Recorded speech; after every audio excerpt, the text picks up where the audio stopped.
শপথ নিয়ে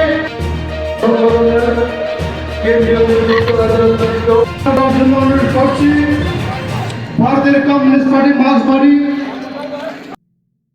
করছে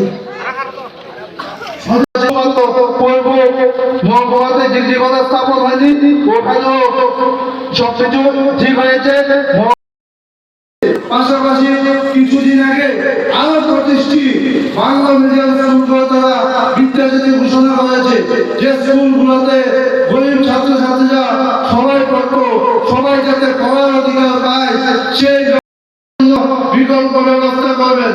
আমরা দেখতে পেলাম যে বিকল্প ব্যবস্থা তো হলো না, উপরন্তু তারা যখন তাদের ন্যায্য দাবি নিয়ে আগরতলা রাজপথে আন্দোলন করে তখন তাদেরকে সরকারের স্বরাষ্ট্র দপ্তরকে কাজে লাগিয়ে ওইখানে পুলিশ দিয়ে লাঠি ব্যথা করছে, কখনো বা জল কামান ঝুলছে।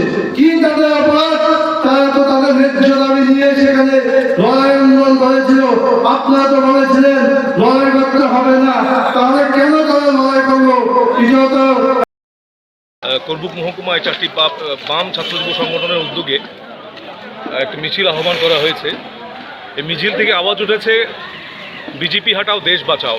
কেন আপনারা জানেন আমাদের রাজ্যে বিগত দিনে যে দুঃশাসন চলছিল, এই দুঃশাসনের বিরুদ্ধে আমাদের রাজ্যের শান্তিপ্রিয় জনগণ এলাকায় এলাকায় মহকুমায় জেগে উঠেছে এবং আগামী যে 23-এর যে নির্বাচন 16 তারিখ যে হবে, এই নির্বাচনে আমাদের রাজ্যের আপামর জনগণ এবং এই করবুক মহকুমারও যে জনগণ আছে এরা বিজেপির বিরুদ্ধে ভোট দেবে।